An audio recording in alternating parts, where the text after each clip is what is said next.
On the 16th of March, 1957, a being who identified himself as Val Thor reportedly walked into the Pentagon and requested a meeting with the President of the United States. He carried no identification. He had no fingerprints. According to the man who documented the encounter, Val Thor lived and worked inside the Pentagon for 3 years. This is the story that the United States government has never confirmed and never denied. Dr. Frank Stranges was a federally licensed private investigator, ordained minister, and president of the National Investigations Committee on Unidentified Flying Objects. In December 1959, Stranges claimed he was introduced to a man called Val Thor inside the Pentagon by a contact in the United States military. Stranges described Val Thor as approximately 6 feet tall, with brown, wavy hair and an unusually perfect physical appearance. He appeared to be in his late 20s or early 30s. His skin was flawless, his eyes were described as almost luminous. He spoke perfect English, with no identifiable accent. He wore a standard suit, he carried no wallet, no cards, no identification of any kind. What Stranges found most unsettling was what was missing. Val Thor had no fingerprints. His hands were completely smooth. When Stranges shook his hand, there were no ridges, no whorls, no lines at all. Stranges later wrote that it was like shaking hands with a mannequin, except the hand was warm and firm. Val Thor told Stranges he had come from the planet Venus. He said he had arrived on Earth aboard a craft that landed in Alexandria, Virginia, and that he had been brought to the Pentagon by 2 police officers who had been instructed to expect him. According to Stranges' account, Val Thor was given VIP status and housed in a secure area of the Pentagon. He met with President Eisenhower and Vice President Nixon. He was introduced to senior members of the National Security Council. Val Thor's stated purpose was straightforward. He said he was here to offer assistance. He warned that humanity's development of nuclear weapons was being observed, not only by his people, but by others. He offered technological and spiritual guidance that he said could eliminate disease, poverty, and the threat of nuclear annihilation. The offer was declined. According to Stranges, senior officials told Val Thor that accepting his help would collapse the global economy. The medical industry, the energy industry, the defense industry, all would be rendered obsolete overnight. The government was not prepared to manage that level of disruption. They thanked him for his concern and asked him to continue observing. Val Thor reportedly remained in and around the Pentagon until March 1960, a full 3 years. Then he left. Stranges claimed to have met with him several more times in the years that followed, always briefly and always at Val Thor's initiation. Valiant Thor did not exist in isolation. His description fits a pattern of contact reports stretching back to the early 1950s and continuing to the present day. These beings are referred to in the research community as Nordics, human-looking entities described as tall, physically striking, often with a light hair and unusually clear skin.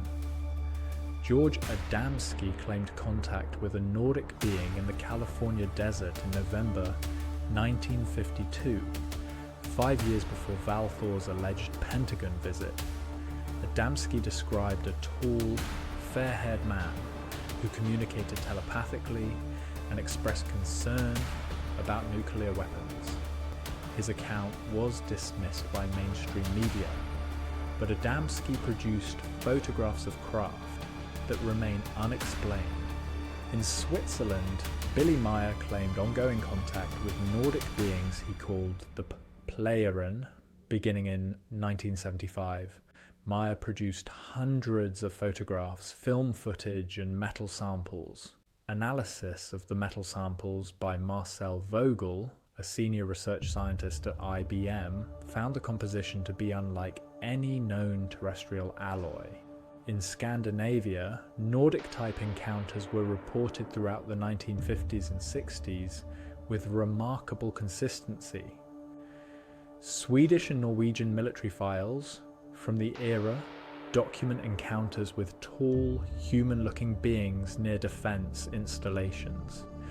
These reports predate the internet, predate the American UFO community's influence in Europe, and describe the same physical characteristics as Adamski and strangers. The pattern is difficult to dismiss. Across 3 continents, across 3 decades, witnesses with no connection to each other described beings with the same appearance, the same concerns about nuclear weapons, and the same offer of assistance, declined by every government they allegedly approached. One photograph exists that is claimed to show Val Thor. It appears in Stranger's book and has circulated widely since the 1960s. The image shows a young man in a suit with unusually symmetrical features and a direct, steady gaze. His appearance matches Stranger's written description precisely. The photograph has never been definitively authenticated or debunked. No one has identified the individual in the image as anyone other than the person Strangers claimed it depicted.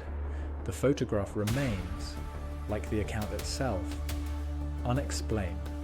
Phil Schneider, a former government geologist and structural engineer who claimed to have worked on deep underground military bases, stated in multiple public lectures in 1995 that he had personally seen Valiant Thor at a military facility. Schneider described Thor as looking exactly as Strangers had described him decades earlier.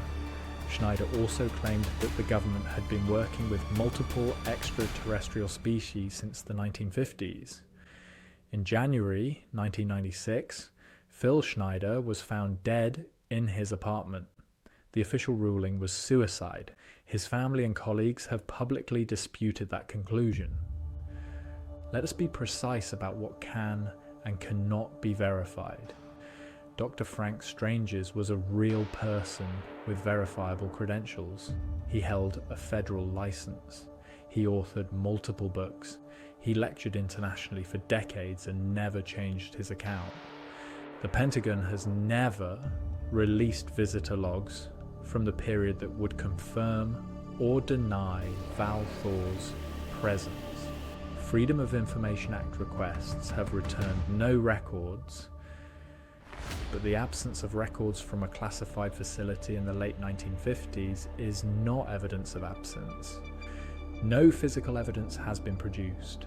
No DNA, no fingerprint analysis, which, if Stranger's account is accurate, would itself be anomalous. No independent government source has corroborated the story on the record.